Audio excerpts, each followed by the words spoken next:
ధాన్యపు కుప్పల మీదనే మన పాండురంగాన్ని రైతు ఆత్మహత్య చేసుకుంటే బోత్ నియోజకవర్గంలో మేము పోయినాం, అందరం మా ఎమ్మెల్యేలు మేము అందరం పోయినాం. పోయి ఆ రైతు కుటుంబాన్ని పరామర్శించి ఓదార్చి వాళ్ళు కొంత సాయం చేసి ధైర్యంగా ఉండండి, చచ్చిపోవద్దు, ఇంకో 2 నెలల్లో మళ్ళీ కేసీఆర్ ప్రభుత్వం వస్తుంది, మీరు భయపడకండి అని చెప్పి ధైర్యం చెప్పి రావాల్సిన పరిస్థితి.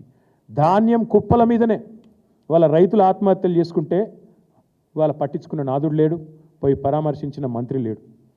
మొన్నటిదాకా డైలాగులు కొట్టినాడు ఈయన, ఇదే రేవంత్ రెడ్డి గారు, పెద్ద తీస్మార్ ఖాన్ లాగా కేంద్రం మీద యుద్ధం చేస్తా, ఎట్లా కొనడో చూస్తా, అన్ని గింజలు కొనిపిస్తా చివరి గింజ దాకా అని పెద్ద తీస్మార్ ఖాన్ డైలాగులు కొట్టిండు.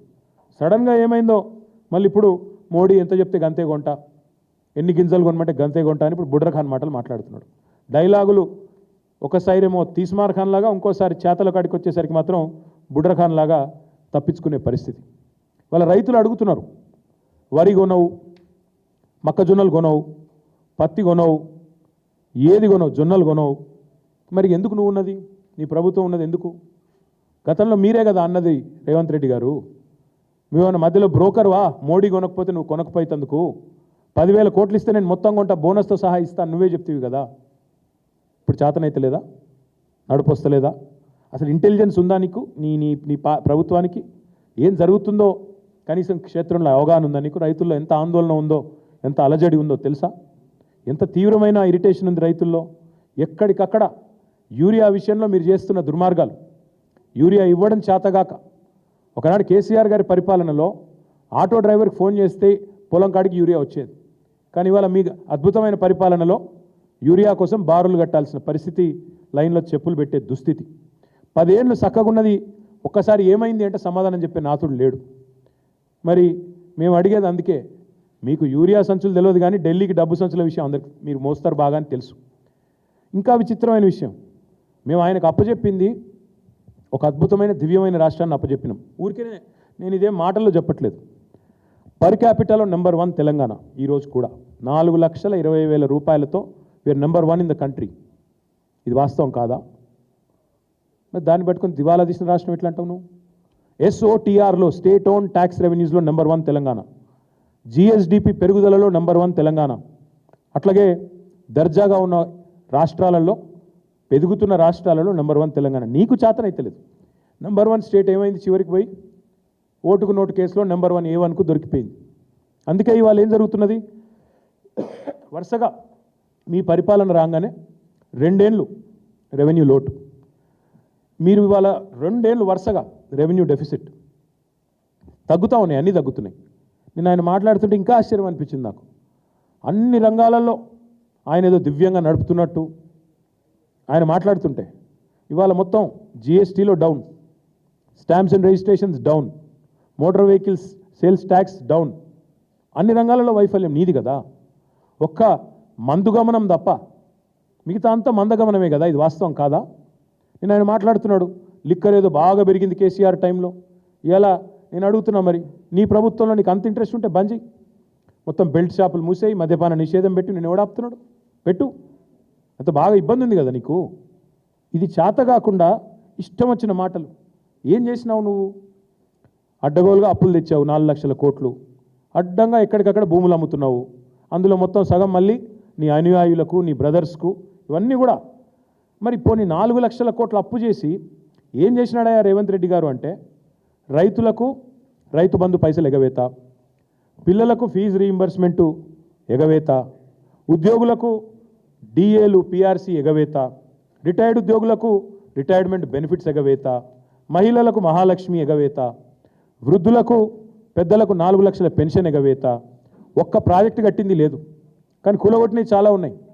SLBC కూలిపోయింది, వట్టెం పంప్ హౌస్ మునిగిపోయింది, సుంకిశాల కూలింది, పెద్దవాగు కొట్టుకపోయింది. ఇన్ని కూలినాయి. 2 పిల్లర్లు కుంగితేనేమో కాళేశ్వరాన్ని కూలేశ్వరం అంటావు.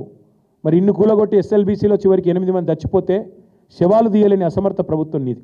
అందుకే నేను రేవంత్ రెడ్డి గారికి చివరిగా చెప్పేది ఒకటే, మీరు ఎంత ఏడ్చినా, ఎంత గగ్గోలు పెట్టినా, తెలంగాణ ఇవాళ దేశానికి అన్నపూర్ణగా అవతరించింది అంటే దానికి కారణం కేసీఆర్ గారి సమర్థ నాయకత్వం, తెలంగాణ రైతు కష్టం. తెలంగాణ రైతు ఇవాళ పంజాబ్ని, హర్యానాను తలదన్నే విధంగా పంటల ఉత్పత్తిలో నెంబర్ 1గా నిలబెట్టింది. ఎందుకు? కేసీఆర్ గారు చేసిన ప్రయత్నం వల్ల. రైతు చల్లగా ఉండాలని చెప్పి కేసీఆర్ గారు అప్పు చేసినా, 2,80,000 కోట్ల అప్పు చేసినా కేసీఆర్ గారు రైతు మీద 5 లక్షల కోట్ల పెట్టుబడి పెట్టిండు 10 ఏళ్లలో.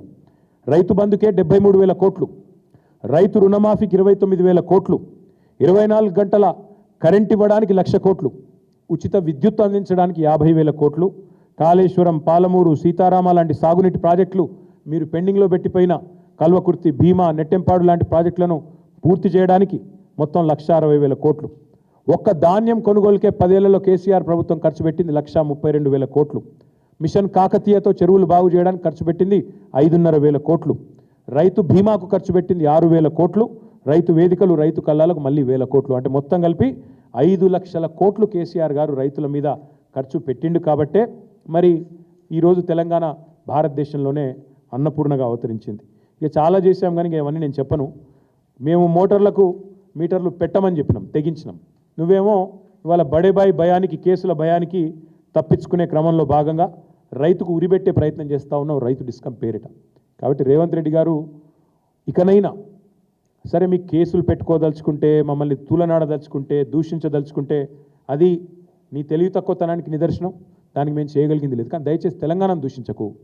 తెలంగాణ ముఖ్యమంత్రిగా ఒక సిరి సంపదలు కలిగిన ఈ రాష్ట్రాన్ని, కష్టపడే ప్రజలున్న ఈ రాష్ట్రాన్ని దయచేసి మాటలతో, సూటిపోటి మాటలతో మరి అందరి ఆత్మస్థైర్యాన్ని దెబ్బతీసే విధంగా, అన్నదాతల ఆత్మస్థైర్యాన్ని దెబ్బతీసే విధంగా మాట్లాడవద్దని కోరుతూ, మరి నిజంగా కూడా నీకు చిత్తశుద్ధి ఉంటే we are ready for your challenge అన్నావు కదా నిన్న. ఎక్కడ పెడతావో పెట్టు. వరంగల్లో పెడతావా, అశోక్ నగర్లో పెడతావా, ప్రెస్ క్లబ్లో పెడతావా, అసెంబ్లీలో పెడతావా, నువ్వు ఎక్కడ చర్చ పెట్టినా, రేపు పెడతావా, ఎల్లుండి పెడతావా, అవతల ఎల్లుండి పెడతావా, నీ ఇష్టం. ప్లేసు, డేటు, టైం నీ ఇష్టం. We are ready. 10 ఏళ్లలో మేం చేసింది ఏందో, 2.5 ఏళ్లలో నువ్వు చేసింది ఏందో రైతుల విషయంలో చర్చకు మేము సిద్ధంగా ఉన్నామని చెప్పి మళ్ళొకసారి తెలియజేస్తూ మీ అందరికీ కూడా ధన్యవాదాలు.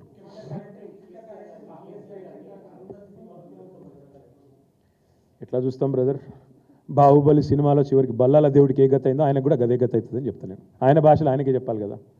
ఇక అంతకంటే ఎక్కువ ఆయనకి చెప్పేది ఏం లేదు. ఒక మూర్ఖుడు, ఆయనకి ఎంత చెప్పినా అంతే, ఆయన మారడు, మాకు తెలుసు. కానీ చివరికి ఏ గతి పట్టాలో, హిట్లర్కి ఏ గతి పట్టిందో ఆయనకు కూడా అదే పడుతుంది. ఇదివరకు కూడా చెప్పాను నేను మీకు. ఇదివరకు కూడా ఏం చెప్పాను మీకు, కలాం గారు ఏం చెప్పారు, కళలు కనండి, కథలు చెప్పకండి. అర్థమైంది కదా. అదే మాట ఆయనకు అర్థమయ్యే భాషలో చెప్పాలని నాకు ఉంది, కానీ వద్దు.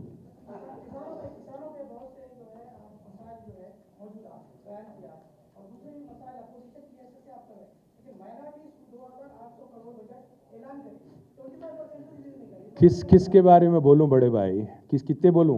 इसलिए हम एक काम कर रहे हैं, किसानों के बारे में जो इन्होंने वादा किया और धोखा दिया, उसको लेके हम किसान डिक्लेरेशन पे वारंगल में एक मीटिंग करें. उसके बाद से जल्दी यूथ डिक्लेरेशन पे भी एक मीटिंग होगी, SC ST पे भी एक होगा, BC पे भी एक होगा, और माइनॉरिटी डिक्लेरेशन के नाम पे भी एक और मीटिंग होगा. ये सारे एक के बाद एक करते आएंगे. अभी तो खेलना है ना, 2 साल और खेलना है. हमको क्रीज में रहने दो, खेलने दो. बड़े भाई छोटे भाई दोनों लगे. बड़े भी, जब वही बोलने वाला था मैं, बड़े भाई बोले 15 लाख डालता हूँ, छोटे भाई बोले 15,000 डालता हूँ पर एकड़. ना बड़े भाई कुछ दिए ना छोटे भाई कुछ दिए. दोनों के साथ मुकाबला और कोई कर रहा, लड़ाई कोई कर रहा, जिद्दोजहद कोई कर रहा, तो सिर्फ और सिर्फ केसीआर साहब और उनके हमारे केसीआर साहब के शागिर्द जो हम लोग हैं, हम ही लोग कर रहे हैं. आप हमें सपोर्ट करिए और भी मजबूती से लड़ेंगे आगे जाके. కాంగ్రెస్ ఉన్నప్పుడు ఉచిత కరెంట్ ఎక్కడదా, ఉత్త కరెంట్ అదంతా. అప్పుడు కరెంట్ ఎక్కడది అసలు. మేము అధికారంలోకి వచ్చినాడు ఉన్నదే 7,000 మెగావాట్లు. ఇక ఆడ కరెంటే లేకపోతే ఉచితం ఎక్కడిది, అనుచితం ఎక్కడిది, ఏది లేదు, అంతుతుంది. ఇచ్చింది 2 గంటలు 3 గంటలు ఎక్కువ. దానికి మళ్ళీ బిల్డప్ ఒకటి. 24 గంటల కరెంట్ ఇచ్చిందే మొట్టమొదటిసారి భారతదేశంలో వ్యవసాయానికి 24 గంటలు ఉచితంగా ఇచ్చిన ఒకే ఒక్క నాయకుడు కేసీఆర్. ఎస్, ఆ రోజు ఉచిత కరెంట్ కాంగ్రెస్ పెట్టిన రోజు, డాక్టర్ వైఎస్ రాజశేఖర రెడ్డి గారు ప్రవేశపెట్టిన రోజు ఈయన ఏం మాట్లాడిండో అసెంబ్లీలో యాదికుందా. మా నాయనగారు చచ్చిపోతే ఈయననే మాట్లాడిండు, ఎవడో కాదు, ఇదే రేవంత్ రెడ్డి. కావాలంటే మీరు తీపిచ్చి చూసుకోవచ్చు. మా నాయన చచ్చిపోతే నీళ్లు పోసుకొని కూడా మోటారు పనిచేయలేదు, మరి ఇవాళనేమో కాంగ్రెస్ గురించి గొప్పగా చెప్తున్నాడు. ఆ రోజు మా నాన్న చచ్చిపోతే నీళ్లు నెత్తిమీద చల్లుకుందామంటే నీళ్లు లేవు, బాయికాడ స్నానం చేయాలంటే నీళ్లు లేవు, చివరికి నెత్తిమీద నీళ్లు చల్లుకొని వచ్చినా అని చెప్పిండు. మరి అందుకే అన్న నేను అపరిచితుడు అని. ఆయన పరస్పర వైరుధ్యం ఉన్న మాటలు. రేవంత్ ఏం మాట్లాడినా గతంలో దానికి ఉల్టా ఆయన మాట్లాడిందే మీకు దొరుకుతుంది, ఎక్కువసేపు పట్టదు. ఆ జులై సినిమాలో బ్రహ్మానందం ఉంటాడు,